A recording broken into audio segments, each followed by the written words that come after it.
श्री स्वामी समर्थ.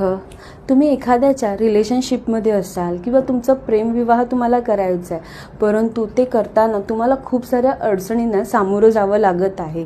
म्हणजे आता तुम्ही त्या व्यक्तीवरती ज्या प्रेम करत आहात तो व्यक्ती आता लग्नासाठी तयारच होत नसेल किंवा त्याचे घरचे लग्नासाठी रेडी होत नसतील, तर तुम्ही अशा वेळी अक्षय तृतीयाच्या दिवशी हा एक साधा सोपा जो उपाय केला तर तुमच्या रिलेशनशिपमध्ये जे काही प्रॉब्लेम्स येत असतील, ज्या काही अडचणी येत असतील त्या दूर होऊन तुमचं लग्न लवकरात लवकर ठरेल.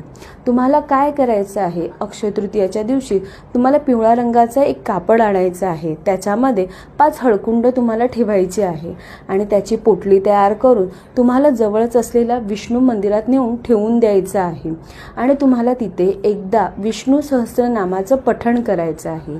हे करून झाल्यावरती तुम्हाला तुमची जी काही मनोकामना आहे ती तुम्हाला तिथे विष्णूंजींसमोर बोलून दाखवायची आहे की बाबा तुमच्या लग्नामध्ये ज्या काही अडचणी येतात आहेत किंवा घरचे रेडी होत नाही ते लवकरात लवकर होऊ दे यासाठी मनोकामना करायची आहे.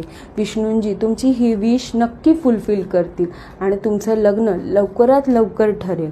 हा उपाय छोटा आहे, नक्की करून बघा आणि कमेंटमध्ये श्री स्वामी समर्थ लिहायला विसरू नका.